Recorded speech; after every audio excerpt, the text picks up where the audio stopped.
messieurs, bonsoir. Il est 20h sur les antennes de la télé Futur Média. C'est parti pour le sommaire de cette édition. Rapatriement des migrants sénégalais de Dakhla. Sur les 260 annoncés, 231 vont effectuer le voyage retour au Sénégal. Le reste de ces candidats à l'immigration clandestine, pas encore aptes à effectuer le voyage. Cette opération de désencombrement menée au port autonome de Dakar, plus d'une vingtaine de camions qui ont entravé la fluidité du trafic ont été enlevés. Le directeur du port en a profité pour se prononcer sur le mouvement d'humeur du collectif des commerçants, transporteurs et transitaires. L'association des Français du Sénégal en colère contre le consulat de France à Dakar. Elle se dit victime d'un mauvais traitement de ses demandes de documents d'état civil, de renouvellement de passeport, entre autres. Et puis en football, Génération Foot, champion du Sénégal. Les académiciens, à 2 journées de la fin de la saison, sont allés battre cet après-midi Jambar 1-0. Voilà le sommaire de cette édition. Tout de suite, le développement.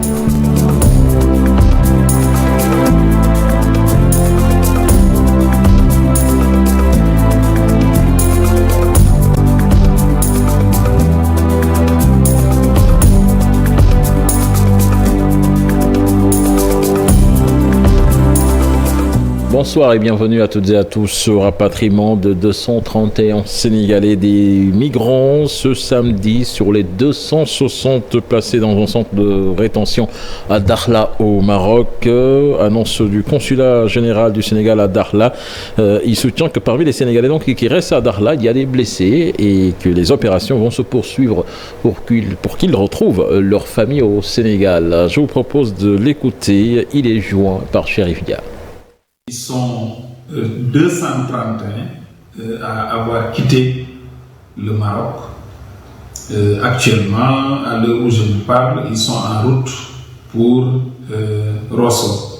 Ils sont à l'intérieur de la Mauritanie, en route pour Rosso, où ils devraient arriver ce soir, ou en tout cas dans la nuit du samedi au dimanche actuellement.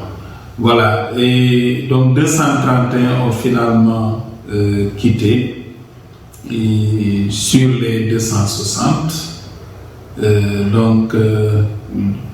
Il faut préciser qu'il y a 6 parmi eux qui sont actuellement à l'hôpital parce que malades, ils sont bien suivis. Il y en a également qui se sont échappés du centre où ils étaient hébergés et c'est le capitaine de la pirogue, son fils, et puis il y a d'autres personnes également qui sont dans le lot de ces personnes qui ont refusé de rentrer et qui ont pris sur eux la responsabilité de quitter le centre et de partir. Donc les autorités marocaines sont à la recherche pour les malades dès que leur état de santé le permettra. Inch'Allah, ils seront également rapatriés. Il y a une autre pirogue de 140 personnes qui venait d'Abéné, mais qui a fait escale à Kafountine. Et actuellement, mon équipe travaille à leur identification. Ils sont arrivés le 13, donc on est en train de travailler à leur identification. Ils sont logés à Birguendouz, à 300 km au sud de Dakhla. Pour la première pirogue, ils sont logés à Argoub, à 100 km au sud de Dakhla. Donc le processus d'identification de la deuxième pirogue, 140 personnes, est en cours. Les premiers éléments indiquent que 120 personnes sont ou proclament être sénégalais et il y a d'autres nationalités également. Le secrétaire général de la gouvernance de Dakhla m'a informé qu'il y a 2 autres pirogues qui sont arrivées ce matin, donc qui ont été arraisonnés par la marine royale marocaine et dont les occupants également ont été sauvés. Et donc la première aurait à son bord 146 personnes, La deuxième, ils sont en train de travailler avec la gendarmerie pour avoir le nombre de personnes à bord. Et donc pour ces deux dernières pirogues qui sont arrivées aujourd'hui, aussi nous ferons la procédure habituelle.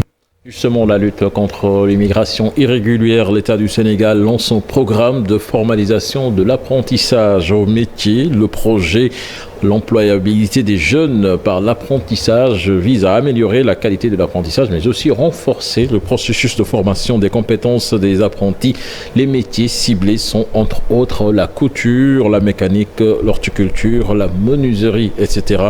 Une manière donc d'inciter les jeunes à rester et travailler au Sénégal. C'est un reportage de Dissa Prera et Lamine Gagne. Dans son atelier de menuiserie 6 à Grand Yoff, Serigne Diop ne travaille pas tout seul. À ses côtés, plusieurs jeunes garçons viennent tous les jours y apprendre le métier. Grâce au matériel, notre travail a beaucoup changé. Il y a plus d'efficacité, de rapidité et c'est moins fatigant. L'apprentissage a beaucoup changé aujourd'hui avec les machines. On travaille mieux maintenant et on comprend très vite ce qu'on est en train d'apprendre. La menuiserie, la couture, les métiers de la transformation, le projet employabilité des jeunes veut ainsi participer à fixer les jeunes dans les terroirs. Mais pour y arriver, il est important que la formation par l'apprentissage se formalise davantage. À Diamaguène, Sicap Mbao et de Québec s'active dans la transformation des produits locaux. La dame essaie aussi d'organiser les jeunes filles déscolarisées dans son quartier pour une formation sur ces techniques de transformation.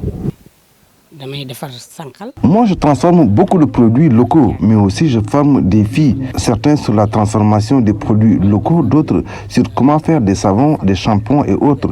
Et cela, avec le matériel, ça nous aide énormément.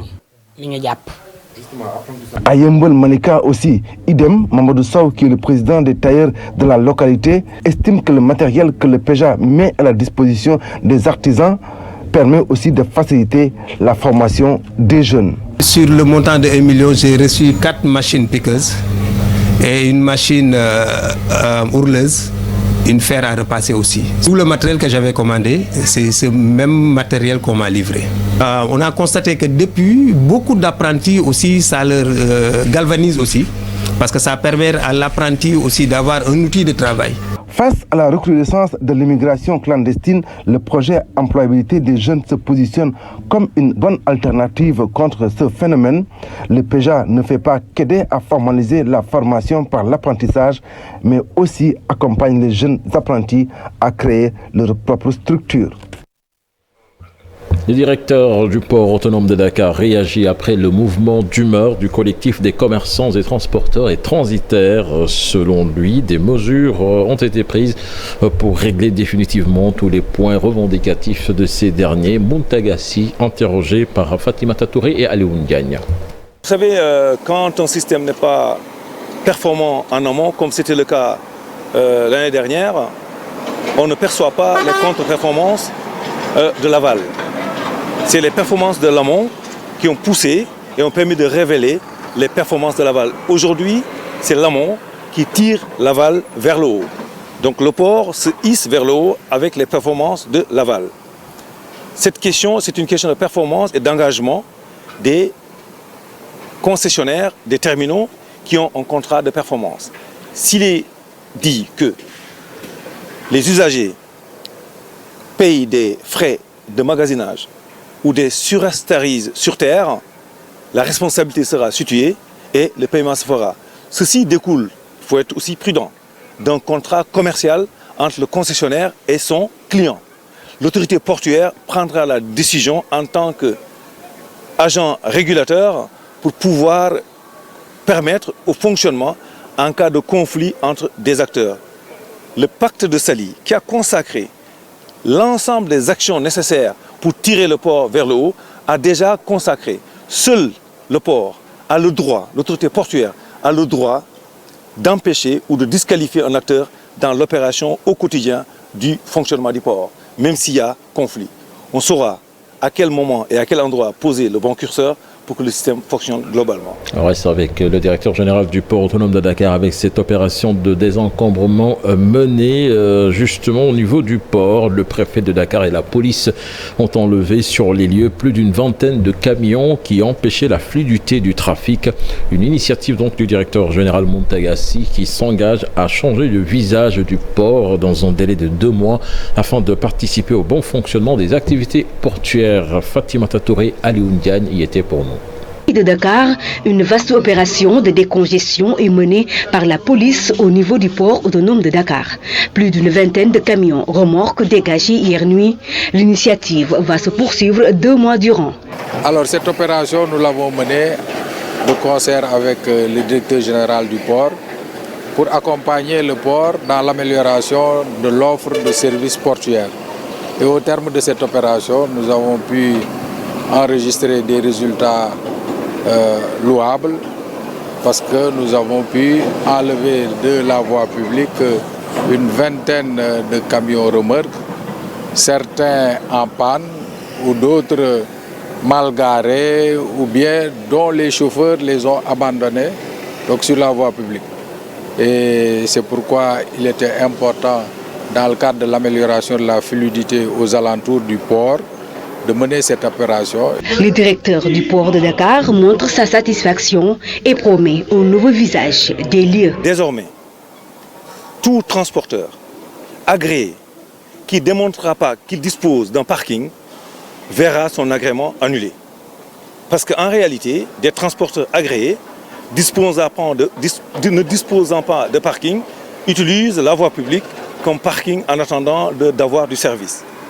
Nous avons aussi un problème très sérieux quant à la qualité du parc automobile.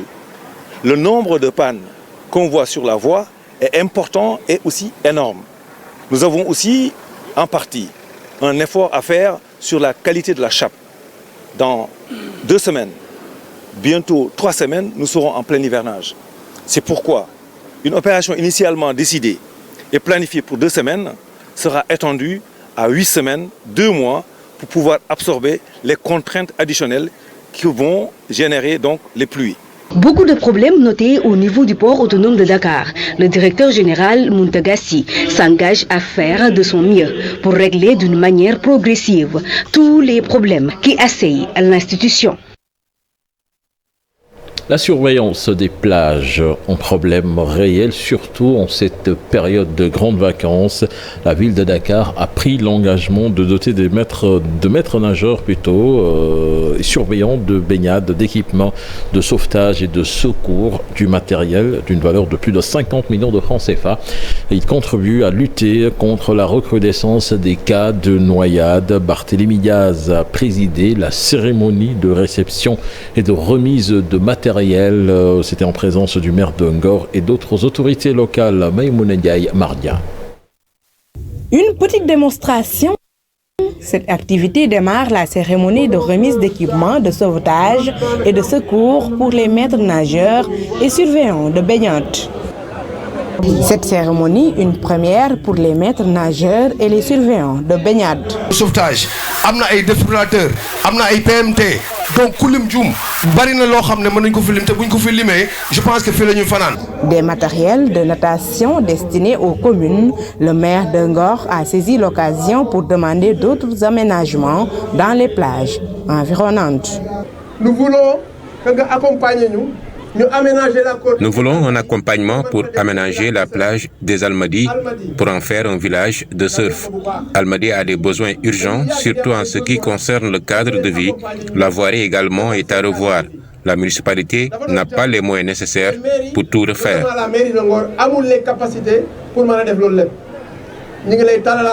Barthélémy Diaz, de son côté, émet l'idée de mettre sur pied un comité de gestion technique des plages. Nous voulons par arrêté municipal mettre sur pied un comité technique de gestion des plages pour harmoniser nos visions et mettre en synergie nos moyens de lutte contre la noyade.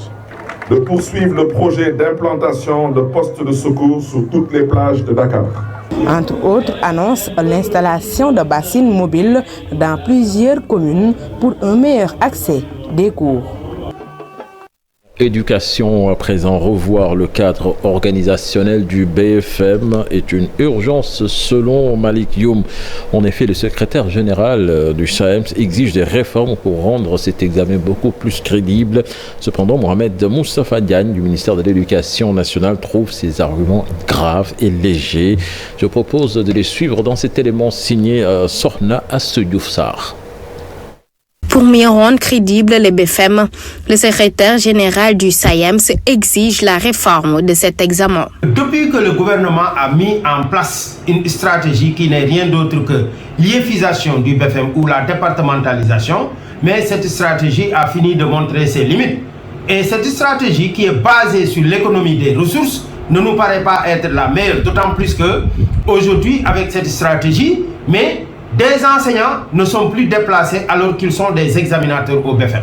Donc, cette confusion totale pose aujourd'hui le débat axé sur la fiabilité même de ces diplômes que les potages vont obtenir.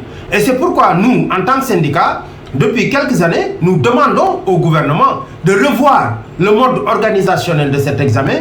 Quant à cette réforme, Malik Youm propose des solutions. Le gouvernement devrait retourner à l'orthodoxie en déplaçant les enseignants, comme ça a toujours été le cas, en respectant le principe de la régionalisation du BFM pour quand même crédibiliser davantage non seulement ce diplôme, mais permettre même aux récipiendaires de ce diplôme-là de pouvoir prétendre à quelque chose par rapport à leur carrière professionnelle. Cependant, selon le secrétaire général du SAEMS, le gouvernement, pour des raisons économiques, oppose un non catégorique. Nous, en tant que syndicat, depuis quelques années, nous demandons au gouvernement de revoir le mode organisationnel de cet examen, d'autant plus que pour nous, l'éducation n'est pas un domaine où on fait de l'économie, mais c'est plutôt un domaine d'investissement et de souveraineté. Le directeur de la formation et de la communication au ministère de l'Éducation nationale, Mohamedou Moustapha Diagne, trouve cette déclaration assez grave vis-à-vis des enseignants et trouve l'argument de la circonscription très léger pour exiger des réformes. Le secrétaire général du SAEMS a dû se méprendre, puisque dire que des enseignants ou des surveillants qui surveillent ou corrigent leurs élèves parce qu'ils ne sont pas en déplacement peuvent faire dans la complaisance. C'est une déclaration très grave vis-à-vis des collègues.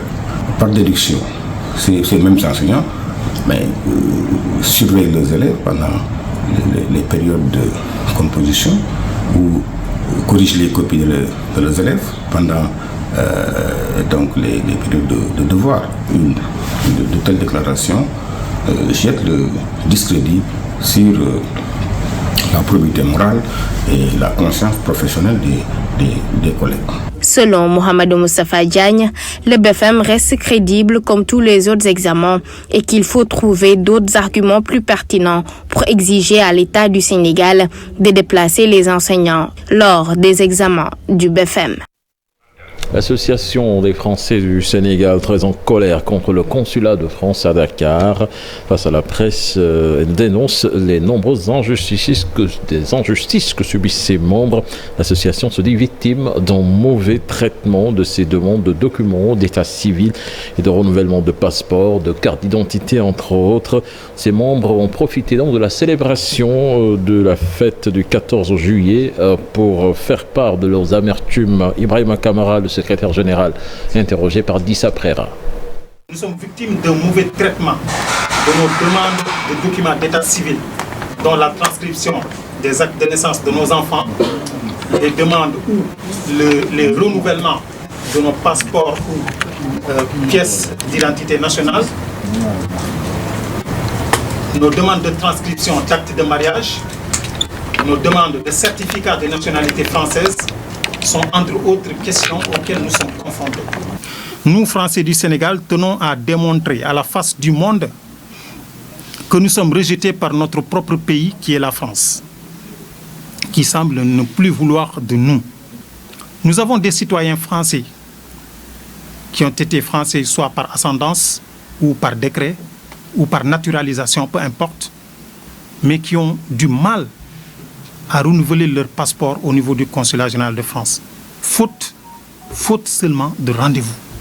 Vous imaginez, en 2023, la consul générale de France à Dakar a du mal à établir des passeports ou des pièces d'identité pour ses citoyens.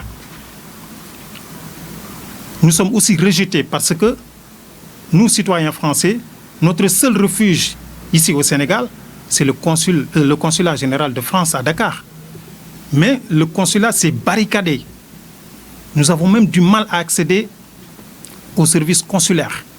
Nous vivons un sentiment de malaise très profond qui ne dit pas son nom, car certes, notre association est née pour défendre les intérêts de ces Français qui sont originaires du Sénégal, mais nous ne défendons pas ceux qui sont dans l'illégalité. S'il y a des gens qui font de la fraude, nous n'en faisons pas partie. Et nous ne le soutenons pas, nous ne le défendons pas non plus. Des guides religieux, chefs coutumiers, associations islamiques et organisations de la société civile organisent une journée nationale pour la paix et la stabilité au Sénégal. Une occasion pour les initiateurs d'appeler à la sérénité. Dr Momar Khan, que je vous propose d'écouter au micro de Pape Faragning et Amadouba. Incontestablement, les événements de juin ont terni l'image de notre pays aux yeux de l'Afrique et du monde. Les médias nationaux et internationaux ont diffusé des scènes de terreur et de pillage organisés et des attaques aveugles qui ont secoué nos quartiers et nos rues, alors que nous avons été jusqu'ici un bel exemple de stabilité et de paix sociale à travers le monde. Ici, au nom du peuple sénégalais, toutes catégories confondues, nous disons non à toute forme de violence. Aux citoyens sénégalais qui aiment leur pays et qui se soucient du sort des générations futures, nous rappelons qu'ils ont un devoir religieux et patriotique d'être une brique solide dans le mur de la nation. Le devoir de résister aux tentations de porter atteinte aux fondements de l'unité nationale et de déchirer notre solide tissu social. Disparition ce samedi à Dakar d'Abdourahmane Sow des suites d'une maladie. Il fut plusieurs fois ministre sous la présidence d'Abdou Diouf. Homme d'État, il aura beaucoup contribué dans ses actions de développement, au niveau des différents départements ministériels qu'il a eu à occuper. Administrateur civil de formation, il a eu également à militer au Parti socialiste. Son portrait avec Abdou Diouf Diagne. Abdourahmane Sow est décédé dans la nuit de vendredi à samedi à Dakar des suites d'une maladie. Il avait 81 ans. En 1995, Abdourahmane Sow devient ministre de l'Intérieur. C'était dans le gouvernement d'Habib Thiam. Il est remplacé en janvier 1998 à ce poste stratégique par le général Lamine Cissé. Après le ministère de l'Intérieur, Abdourahmane Sow atterrit au ministère de l'Urbanisme, de l'Habitat dans le gouvernement dirigé par Mamadou Lamine Loum. Après la perte du pouvoir par le Parti socialiste, le natif de Cambérène, village traditionnel Lébou, rejoint le Parti démocratique sénégalais qui était le parti au pouvoir. D'ailleurs, il a été député à l'Assemblée nationale sous la bannière des libéraux. À l'hémicycle, il a même occupé le poste de 4e vice-président. Abdourahmane Sow fut aussi directeur général de la Caisse de péréquation et de stabilisation des prix. Il a été nommé aussi en 2000 président du conseil d'administration de l'Office du lac de guerre. Mais la politique ne suffit pas à le résumer. Abdourahmane Sow était avant tout administrateur civil et enseignant. Et puis le président sortant de la CEDEAO, Umaro Sissoco Embalo, reçoit le prix africain pour la recherche de la paix, un prix qui récompense les autorités qui se sont distinguées en faveur de la paix et de la stabilité des pays. Les explications dans ce récit de Mambiram Diouf. Durant toute l'année où il a été à la tête de la CEDEAO, le président Umaro Sissoco Embalo s'est montré comme un leader qui est à la recherche de la paix et de la stabilité dans toute la sous-région. Arrivé au pouvoir en Guinée-Bissau par des élections démocratiques et transparentes, il s'est par la suite battu pour redorer l'image du pays, engager des travaux d'infrastructure et remettre la Guinée-Bissau sur la voie du développement. Dès que ses pairs de la sous-région l'ont porté à la tête de la CEDEAO, il s'est évertué à apaiser les foyers de tension dans la sous-région. Ainsi, il a mis en place une médiation qui a amené le Sénégal à signer en août 2022 un accord de paix avec le MFDC. Ne se limitant pas à cette action, le président Embalo est également intervenu en RDC. Ainsi, il s'est rendu au Rwanda et en RDC pour arrondir les angles entre le président Kagame et Tshisekedi par rapport à la situation sécuritaire qui prévaut à l'est du Congo. Dans la même perspective, le président bissau-guinéen a entrepris des démarches pour approcher la Russie et l'Ukraine dans la même année où il était à la tête de la CEDEAO. Toute action qui aujourd'hui lui valent une grande estime de ses pairs présidents, mais également lui donne le mérite de gagner le Grand Prix africain pour la paix. Il vient de terminer son mandat à la tête de la CEDEAO, un mandat qui a été salué par tous les intellectuels africains parce qu'il a fait preuve de dynamisme, il a fait preuve de dévouement. Et c'est le genre de leader que nous avons besoin. Nous avons toujours dit en Afrique, c'est vrai, nous avons des dirigeants qui ne répondent pas à nos attentes. Mais quand un dirigeant a des qualités qui répondent à l'attente des peuples africains, il faut pouvoir lui rendre hommage. C'est le sens donc de ce prix que nous sommes venus remettre au président Embalo. Un an d'exercice à la tête de la communauté économique des États de l'Afrique de l'Ouest, Umaru Sissoco Embalo sort avec un bilan salué par ses pairs. Son successeur, Bola Tinubu, le président nigérian, a affiché ses ambitions et intentions pour encore relever le défi.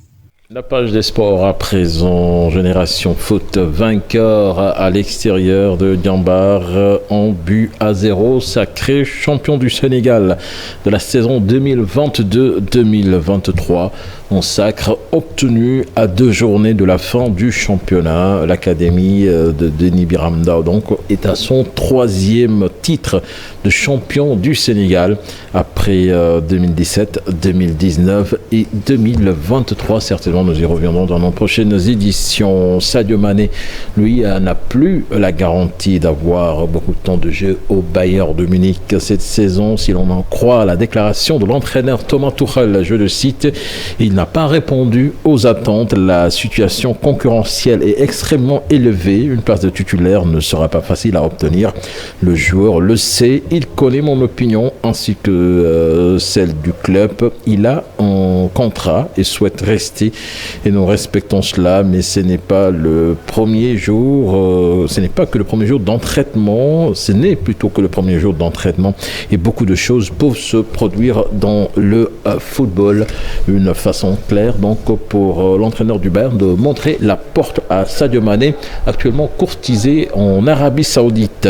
Basketball à présent, encore un changement de sparring partner pour l'équipe nationale féminine de basketball dans le cadre de sa préparation de l'Afrobasket 2023. La République démocratique du Congo va être son 2e adversaire en match amical à Kigali en lieu et place de l'Égypte, initialement prévu. Une annonce donc du président de la Fédération sénégalaise de basketball qui fixe comme objectif au Lyon une place sur le podium tout en appelant à l'union sacrée dans la famille du basket, cher Sadi Boudiara. Dans sa quête de rencontrer des équipes de même profil que ses adversaires de poule à l'Afrobasket 2023 au Rwanda, l'équipe nationale féminine du Sénégal apporte encore un petit changement au niveau de ses matchs de préparation. Le technique national entraîneur a réduit son groupe à 12. Toutes les dispositions sont prises et en principe l'équipe doit quitter Dakar le vendredi 21 pour arriver à Kigali le même jour. Nous avons décidé de nous y rendre un peu tôt pour nous acclimater d'abord et ensuite pour y jouer 2 matchs amicaux, l'un contre le Rwanda le 23 et l'autre le 25 contre la RDC en lieu et place de l'Égypte, compte tenu même de la configuration de notre poule où il faut rencontrer le Mali et l'Ouganda. Donc le profil de l'adversaire était important pour le choix de l'équipe avec qui on doit jouer. C'est la raison pour laquelle nous allons rencontrer la RDC, qui est une équipe athlétique comme le Mali. Auteur d'une longue préparation, les Lions sur le podium en 2021 sont encore attendus dessus, à défaut d'un sacre. Également, nous sommes dans un cycle effectivement où il faut gagner pour respecter le timing de nos victoires. L'objectif au départ, c'est de monter sur le podium, mais évidemment l'objectif caché, pour la fédération, c'est la reconquête. Donc j'appelle vraiment tout le monde à s'unir autour de l'essentiel derrière cette équipe pour nous permettre de vaincre au soir de 5. Je lance également un appel aux journalistes, vraiment pour nous aider à vulgariser cet appel à l'union des cœurs et des esprits. L'union pour le triomphe, à l'instar du football sénégalais, c'est tout le mal que l'on souhaite aux Lions à l'Afrobasket 2023 du 28 juillet au 6 août prochain au Rwanda. La délégation sénégalaise auréolée de 12 médailles aux Jeux mondiaux spécial Olympiques Berlin 2023 célébrés en grande pompe. Du baume au cœur pour ces encadreurs fiers du travail accompli avec les personnes ayant une déficience intellectuelle. De quoi pousser le ministère des Sports à réitérer son engagement à accompagner spécial Olympiques Sénégal. Chersadi Boudiara, Ahmadouba. De retour au Bercail avec 12 médailles sur 34 possibles, la délégation sénégalaise aux Jeux mondiaux de spécial Olympiques Berlin 2023 est célébrée. Une occasion pour rappeler l'importance d'offrir des perspectives aux jeunes souffrant de déficiences intellectuelles. Je lance aux parents toujours le même message, de ne pas se décourager lorsqu'ils apprennent qu'ils ont un enfant à besoins spécifiques, car il est toujours possible d'avoir des résultats avec une bonne prise en charge, avec une bonne prise en main et un milieu qui est vraiment favorable aux jeunes. Et nos jeunes, nos athlètes qui ont été aux Jeux mondiaux en sont une parfaite illustration. Des performances, source de bonheur pour leurs encadreurs. C'était des enfants qui étaient cachés dans les maisons. Mais finalement, vous avez fait de nos enfants des personnes vivantes, des personnes qui ont pu accomplir leurs rêves. Parce qu'à chaque fois, ils regardaient la télé pour dire que quand est-ce que je vais devenir champion, quand est-ce que je vais avoir une médaille, quand est-ce que je vais voyager pour représenter mon pays. Et grâce à Special Olympics, ils ont pu faire ça. Pour vous dire que vraiment, merci. Le travail continue. Le travail va continuer, Inch'Allah, avec d'autres perspectives qui seront mises en place. Auteur de résultats probants, Spécial Olympiques Sénégal espère plus de soutien de la part des autorités sportives. Un appel bien reçu. J'ose témoigner ici l'engagement du ministère des Sports à vous accompagner encore, car il est très bon d'accompagner ou bien d'encadrer un très bon élève. L'engagement du ministère des Sports à vous accompagner à travers ces départements. La direction de la formation, car vous avez parlé de formation.